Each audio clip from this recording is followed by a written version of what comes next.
From spirituality, ladies and gentlemen, we move on to the new age of discovery. As speakers, we have Mr. Glenn Saldanha and Mr. Stephen Attenborough. To introduce them to you, we have as chairperson for the session the co-founder and MD of Matrix India, Mr. Avnish Bajaj, well known for his earlier avatar as the co-founder of Bazi.com. Mr. Bajaj is an active member of many industry forums and also serves on advisory boards of incubator cells at various IITs and IIMs. Mr. Bajaj.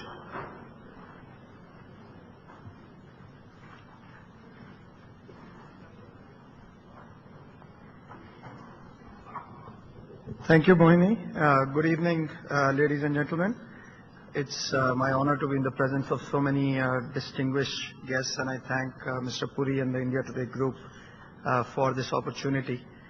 So, like Mohini mentioned, we started with business, then telecommunications, politics, spirituality, and now I have the privilege of being with two gentlemen, one who sells drugs and the other who sells a different kind of a high.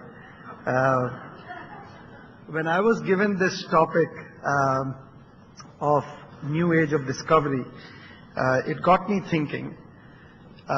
It's pretty clear that we live in a possibly unprecedented age of discovery. I think that's probably something the politicians, the spiritual leaders, as well as the business people agree on.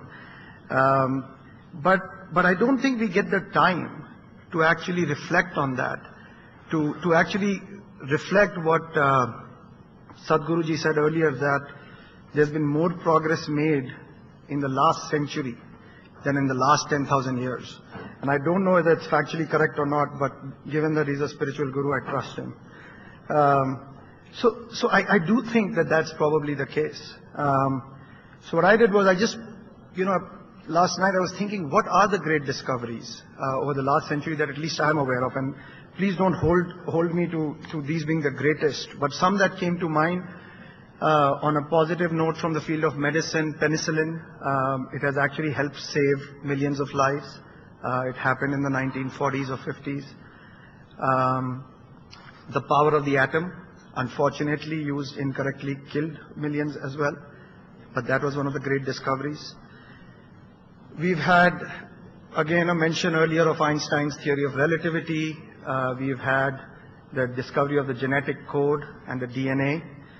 And a lot of day-to-day discoveries that we all use, but we never, or we almost never think about or put them in context. Television, telephone, mobile telephony, air travel, the computer, and on a lighter note, some would say Viagra.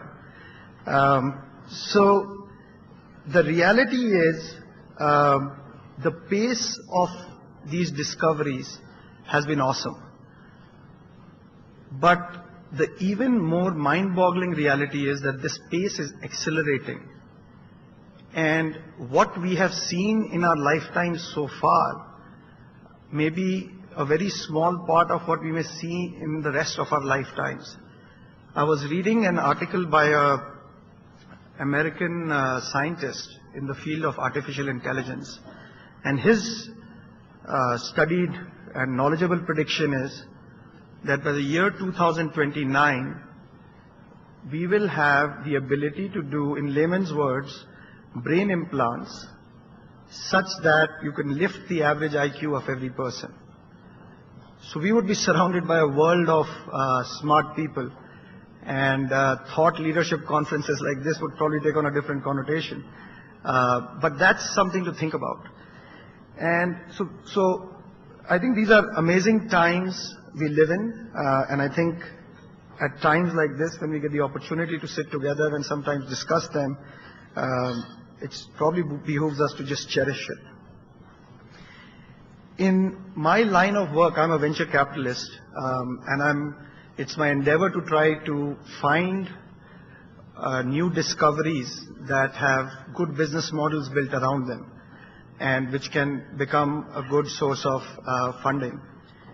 And in that light, it's my pleasure and privilege to introduce two gentlemen who have both built good or great businesses. One is in the process of building it, and the other is a $3 billion plus market cap company, which span the space from drug discovery to space discovery.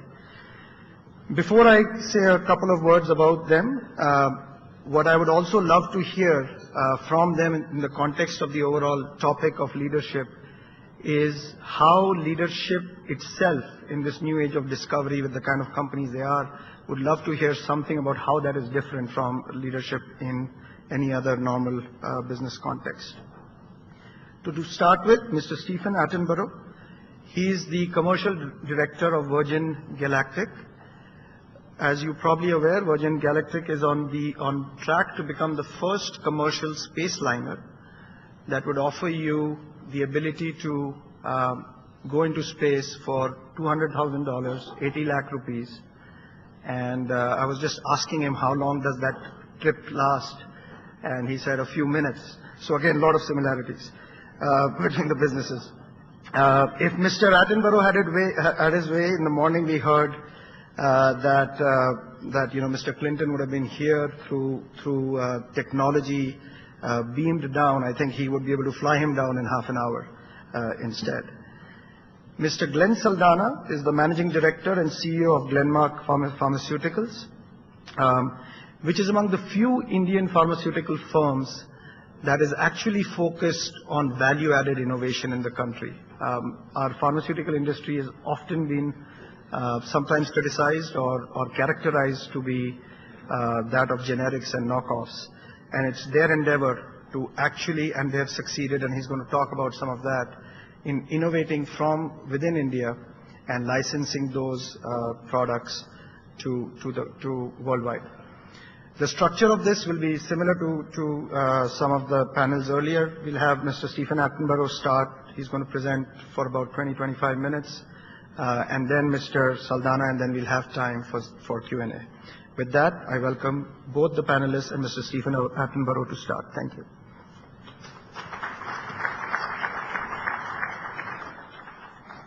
Well, good afternoon, ladies and gentlemen. It's a pleasure to be here in India. It's my first visit here, and I like what I see. Getting in here yesterday was quite interesting, actually. We flew in, of course, on Virgin Atlantic, arrived in the morning, and I wanted to introduce you here in case you were wondering, this is a scale model of Virgin's new spaceship, which we unveiled for the first time in New York a couple of weeks ago. Anyway, I brought it in an enormous crate. It really is, the crate is a lot bigger than the model for some reason, and we're trying to walk through the Green Channel out of Delhi Airport with the crate when we were surrounded by the security people who asked what we had in the crate. And I mistakenly said I had a space rocket in there. And about 3.5 hours later, we got out. Anyway, I'll talk to you a little bit more about what that's all about. So I've been asked to talk about the new age of discovery, and I guess when you're talking about space, you do tend to think about discovery and new ages, but I think in many ways that we're always living in an age of discovery, and that in some ways is what it means to be human. That we're always searching and discovering, wanting to push new boundaries. But sometimes something happens, and sometimes it's from the most unlikely of sources, which really creates a significant change, a leap, and acts as a catalyst for a completely different way of life in some aspects or other. So certainly I think, I'm working for a very cool company. We're doing something which is pretty amazing, but we're also building something which is very significant and I think and important in man's ability to access space better. I guess the fact that we go to space at all is one of the miracles of humanity, the fact that we were able to leave our planet. We've been doing so relatively successfully for the last 50 years or so.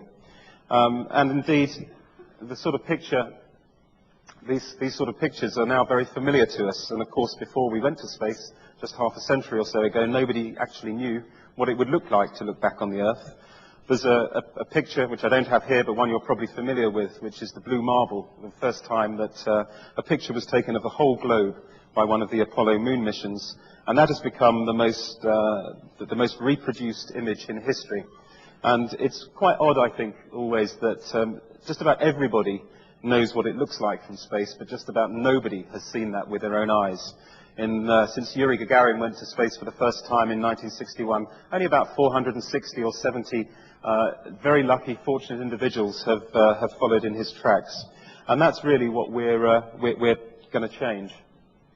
Now, all the photos that have been taken from space until very recently have been either taken by government employees from space agencies around the world, including, of course, the one Indian astronaut that went up in 1984, or they've been taken from satellites that have been launched by government launch vehicles. And the really strange and significant thing about this particular photo was that it was a photo that is not up on the screen yet. Let me try again. Let's go back one. It was a photograph which was actually, for the first time, taken by a private citizen, an employee of an aeronautical company in the US, and it was taken from the world's first privately built, privately constructed, and privately flown spaceship, which went to space in 3 times in 2004. And that photograph there was taken from a little Sony digital camera by Brian Binney, who was the test pilot on that particular flight. Now, that was, in our view, the dawning of a really new age for space, because it, for the first time, took space access out of the hands of government agencies, and it did so in a way which was dramatically different, and in Virgin's view at the time, solved many of the issues that had kept us from investing in space access technology. And I thought the best way of actually telling you about why it was different was to let you see a short film of that flight from 2004. So if we can start that video, and I will talk a little bit about it as we go through. This is based in California, in the Mojave Desert, which is about 100 miles north of Los Angeles. So can we play the video, please?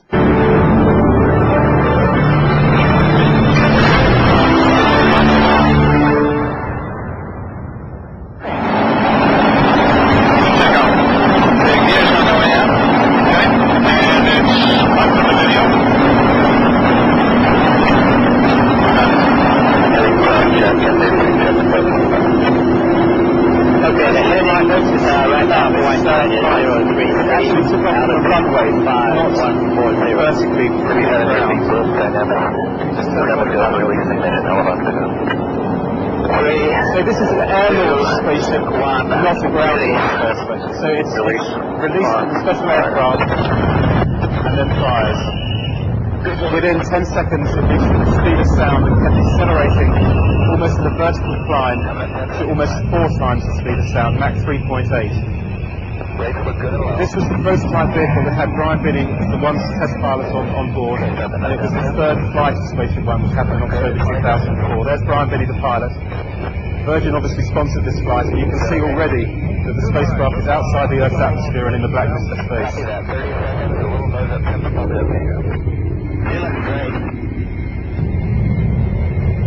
The rocket burn lasts for about 90 seconds. It's a hybrid rocket motor, which uses nitrous oxide and rubber, believe it or not, and was aiming for an altitude of just over 100 kilometers above the Earth's surface, which is where space begins and the atmosphere officially ends. All right. 300,000. 328. Radar 328. Copy that. 350. Just shut down.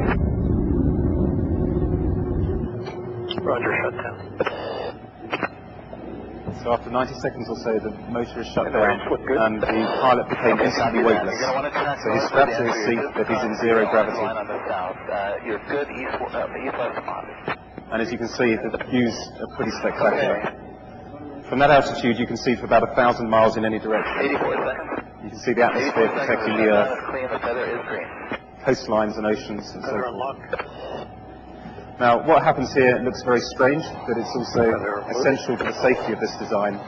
The wings of the spacecraft actually rotate through 90 degrees while it's in space. And the simple reason for that is to allow for re-entry into the Earth's atmosphere without the sophisticated flight control systems that the shuttle relies on, and without the heat protection that is needed by any vehicle that comes back into the Earth's atmosphere because of the friction from the particles of air. What this system does is to transform the shape of the spacecraft effectively into a shuttlecock. So the wings rotating act as giant air brakes as the spaceship comes back into the Earth's atmosphere, avoiding any need for sophisticated flight control systems or any heat build-up. You're about to see Brian Binney now take that photograph, I think.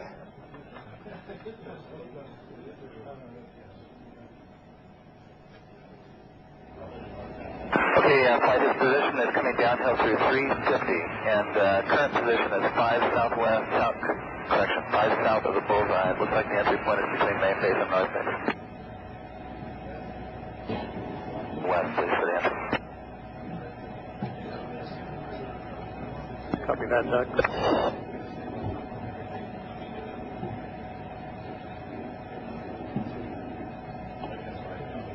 See, he's not terribly busy. And we're flying a little flip with right, yaw trim would be good. That was great. Doing okay? Oh, I'm doing great, Doug. Camera's stowed again. Copy that, passing 260. And it's northwest you want for the heading, right? Affirmative. So the spacecraft is now falling belly first through the upper atmosphere with those inverted wings acting as giant air brakes, slowing its progress aerodynamically. At 70,000 feet, the wings re-rotate back into an aircraft configuration.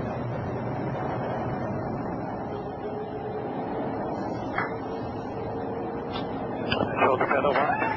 And you're ready for a glide back down to the runway. This is obviously not in real time, but it shows the key phases of the flight. So it refigures into an aircraft at about 70,000 feet, and then it's a 30 to 40 minute glide back down. Okay, roger that. Got you all in place. Good.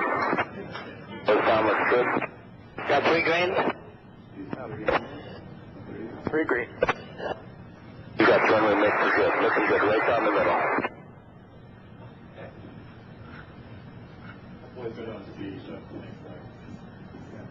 Speed looks great. There you go. There's 200. Okay, 100 looking good. Okay, there's 20. 5. Start level off. 4. Keep her coming down. Looking good. 4. 3. 2. 1. And 1 foot. 1 foot. Sweet. There. Congratulations, Brian. Man. Super land. So that was an incredibly significant day for us because it meant that Virgin Galactic was live. We announced the fact that we would be licensing that technology, working with the builder, Burt Rutan, who I'll speak about in a moment, to develop a commercial vehicle capable of doing exactly what that vehicle did, but with 6 passengers on board and 2 pilots in a level of safety similar to aviation. So that, I think, can justifiably be called the dawning of a new age. It was important particularly because although tremendous things have been established and done in space, Houston had a bit of a problem. The space industry had a bit of a problem because the technology that we were developing on Earth that could do things really effectively in space was being left behind, had been left behind by the technology that was designed to get things and people up there. The rocket that you see there in front of you was the rocket which was used to take the Apollo astronauts up. The rockets that are designed to take satellites into space today are effectively the same. This was technology that was developed post the Second World War in order to, by the United States and the USSR at the time, potentially to deliver ballistic nuclear missiles from one place to another. And this was the sort of technology which was adapted to the space race, which was also a military race at the time.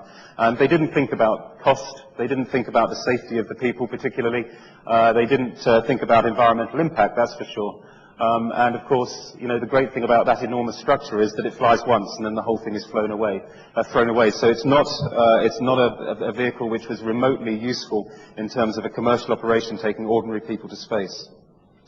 Now, I think the kids of the 60s, the baby boomers that we now call them, you know, were a generation which grew up on space, and incredible things were achieved in a very short time. John F. Kennedy stood up at the beginning of the decade and said the unthinkable, that America would put men on the moon by the end of the decade. It was impossible, but nevertheless it was achieved. And the generation that grew up during that time were incredibly inspired and excited by the tremendous breakthroughs that were happening. Their parents, I think, probably told them that by 1975 everybody would be going to space.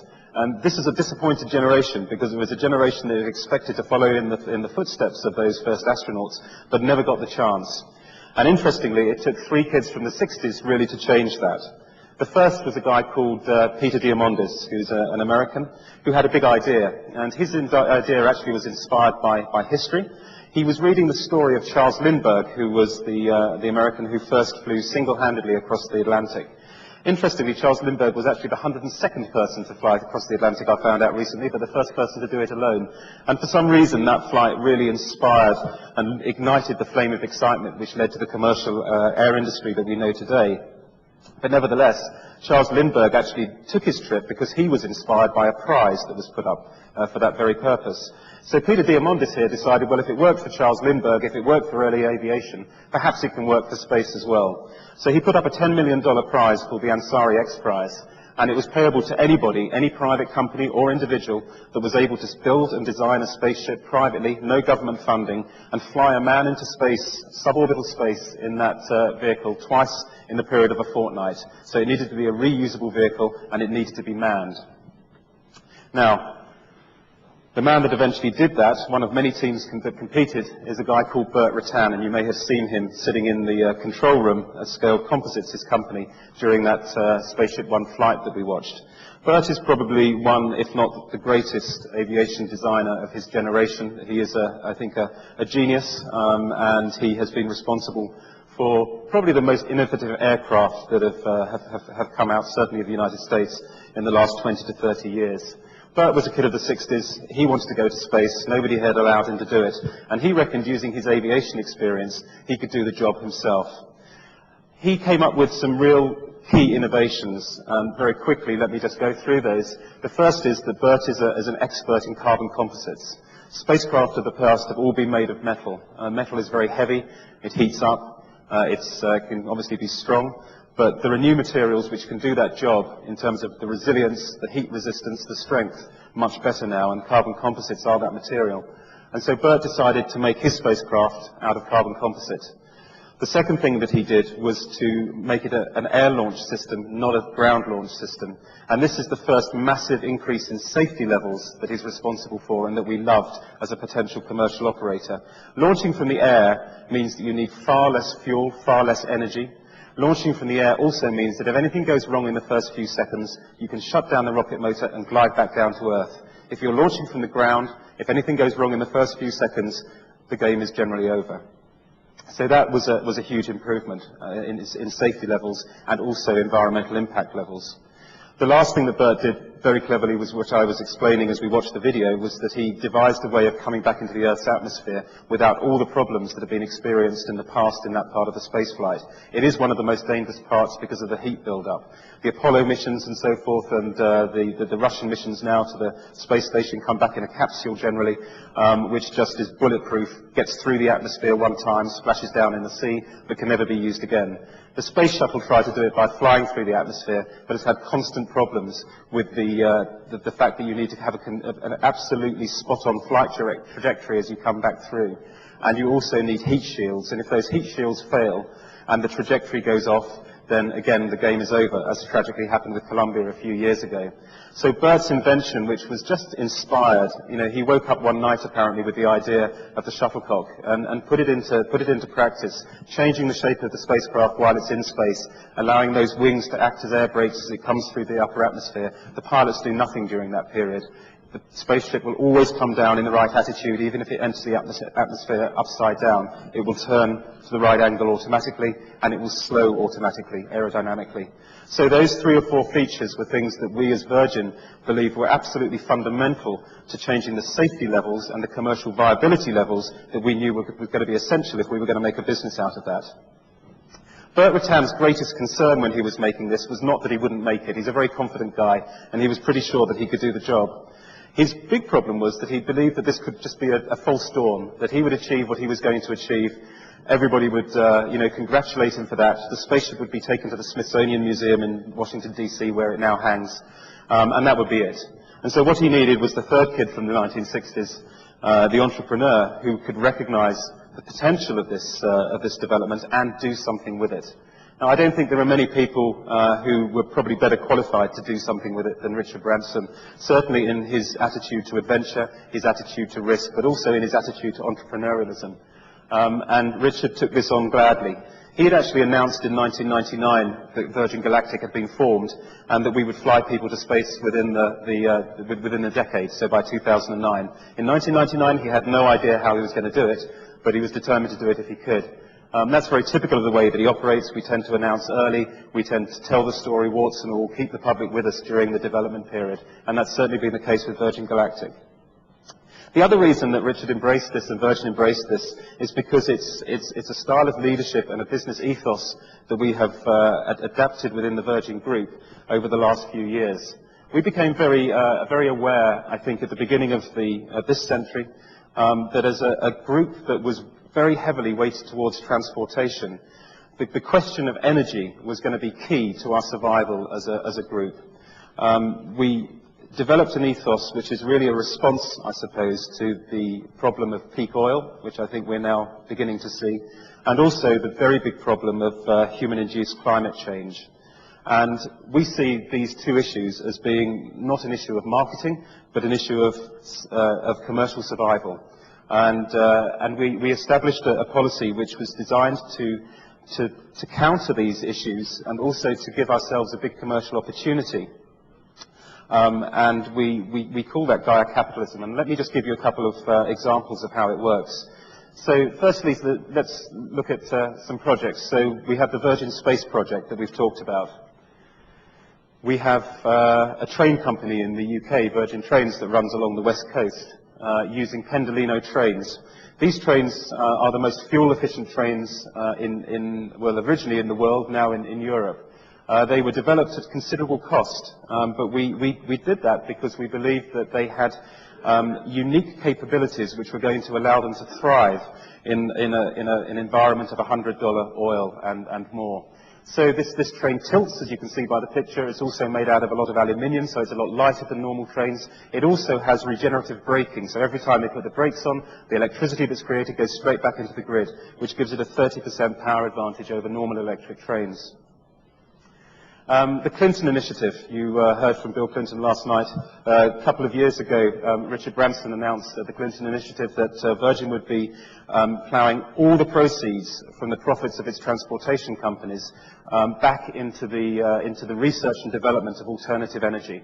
And that was a commitment of $3 billion. And lastly, an aircraft called the Global Flyer. Now, this was an aircraft, interestingly, that was also built by Burt Rutan, the same man as constructing the spaceships. And it was an aircraft that actually went around the world, piloted by Steve Fossett in 2005, on a single tank of fuel. This was the first time there had ever been a single non-stop circumnavigation of the globe with one pilot on a single tank of fuel. It actually did less miles to the gallon than the average SUV. It was a remarkable carbon composite plane. And Virgin sponsored that flight. So I said that we call this approach to business, which I'll just demonstrate how it works in a second. We call it Gaia capitalism, and we call the Gaia bit is after a guy called James Lovelock that you see there. James Lovelock is a British scientist who really was one of the very early scientists who started to see the issue of climate change. He was also the person that brought the world's attention to the hole in the ozone layer. And he is an incredibly enthusiastic proponent of what we're doing in space. He's actually our oldest future astronaut as well. He's 88 years old. And you see him here with Richard Branson just after he came off a centrifuge in Philadelphia, having spun for 6 Gs. So he's a pretty robust 88-year-old, and he's fully expecting to go to space in a couple of years. So back to the Global Flyer.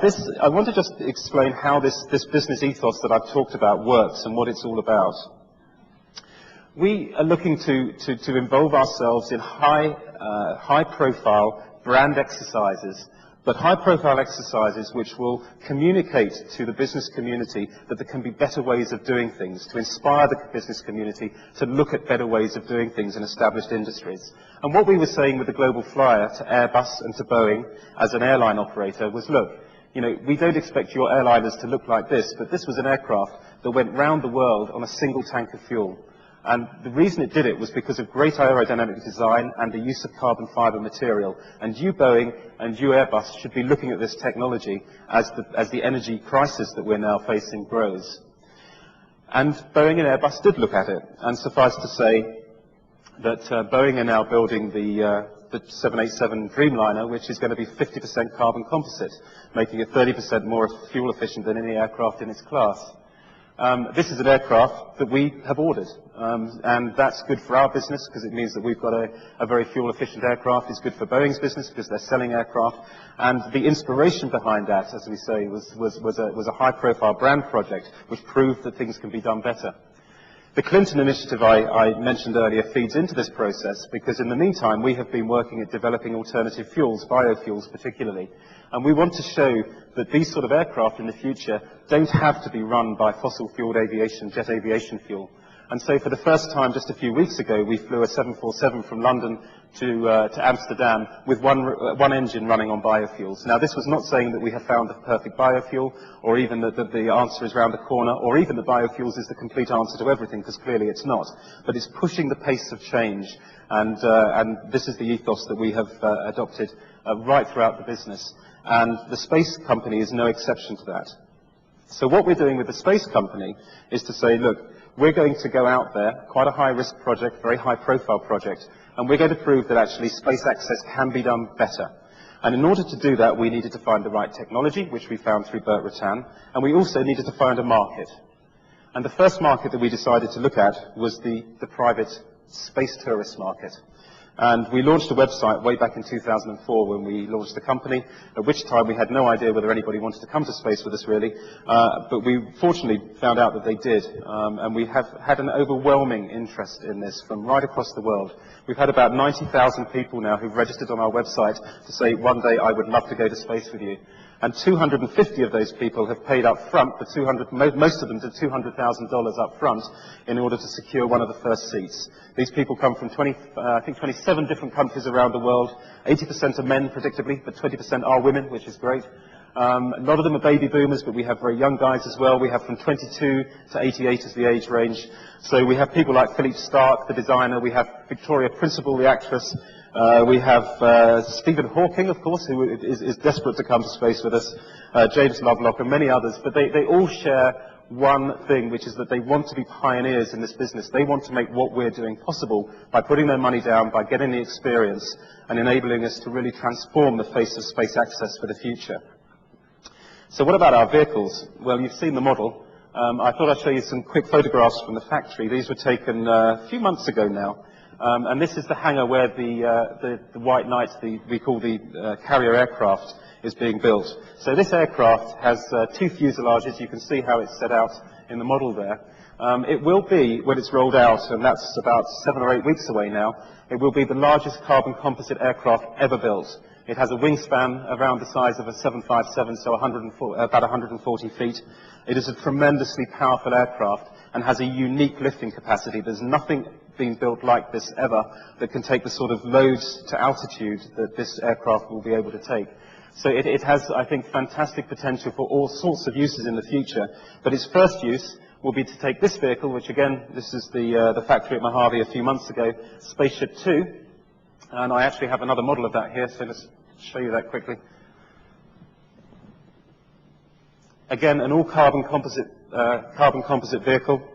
It's been built with our passengers in mind. This is the most spacious, actually, the most spacious spaceship, manned spaceship that has ever been built. Spaceships for people in the past have been really rather crowded. This is a picture of Burt Rutan, the designer, sitting inside the spacecraft, and you can see that it's big. This is the size of a good-sized executive jet.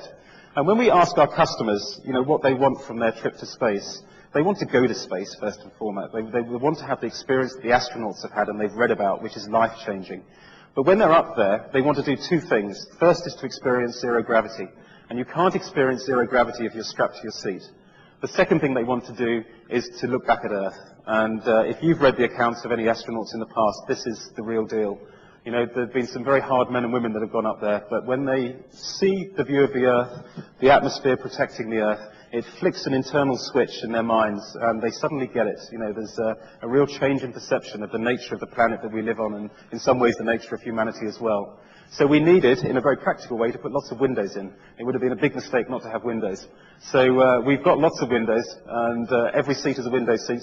The windows themselves are about 18 inches, so at least twice the size of an aircraft window.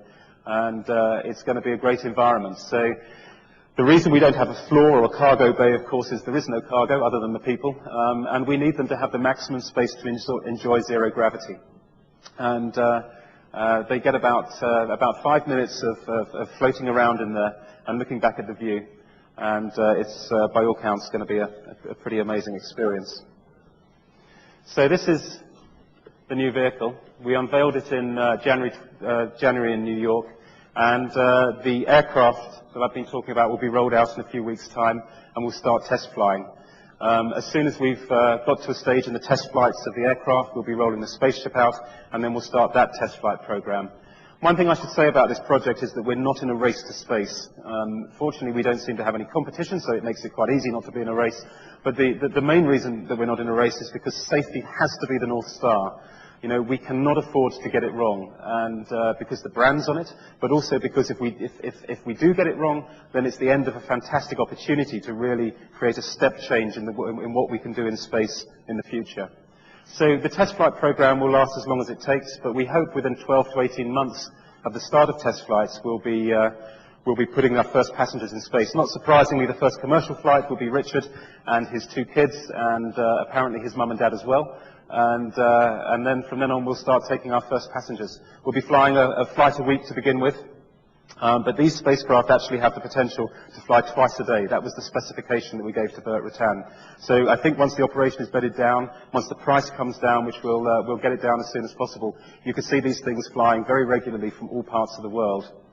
The last thing I want to say, though, is that the way that we have designed this, let me just put this down for a second. The way that we have designed this is to create an open architecture. We don't know exactly how this business will develop. We found a first market. It's a first market which is a very worthwhile market, I think. But we have a piece of equipment here which has tremendous potential to do a lot more. And a couple of things that we're thinking of, for example, and I'll go through that in a second. Firstly, of course, the space tours, and that's the first market. But I think we'll also be doing scientific research in this vehicle very soon. Some of you may have seen, or may not, that NASA actually in the last few weeks have issued an RFI, a request for information, to the private industry, saying they would like to buy seats from private suborbital operators in order to do science research in microgravity. And so I hope we win that bid. One should never assume anything, but I hope we will. And so I think you can see NASA being a customer of Virgin Galactic and other government agencies, scientific institutions, who find this microgravity an incredibly useful environment to do scientific research in. So Virgin Galactic Science Research, I think, will go live very quickly. Virgin Galactic Cargo, I think, will probably be the next to come along. This aircraft has the potential to launch unmanned vehicles which contain small satellites, for example, into low Earth orbit. And it could do so at a fraction of the cost and much greater reliability than the rockets that we rely on today to get those satellites in space, to such an extent that you could actually open up new uses for satellites which just don't exist at the moment because it's too expensive to get them up there. So, for example, in the sort of the energy crisis that we're facing that we talked about earlier, you know, it could be possible with this vehicle to get satellites up which beam solar energy back to Earth as a clean source of power. And then excitingly, as was mentioned earlier on, one of the possible developments, again, from this first step that we're taking, could be point-to-point Earth travel via space. Now, the big advantages of that is that it doesn't take long. So London to Sydney would probably be about an hour and a half to 2 hours. And also, of course, you're flying outside the atmosphere, so all the issues about carbon emissions that are faced by the aviation industry today pretty much disappear. So the future is bright. It is a new age of discovery, and I thought just before I finish, I will just give you a brief taster through an animation that we've constructed using the new vehicles of what it might be like to be a Virgin Galactic astronaut. So could we play that one, please?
fascinating. Thank you, Mr. Attenborough. It seems like science fiction will no longer be fiction very shortly. May I now please invite Mr. Glenn Saldanha to address us. Thank you.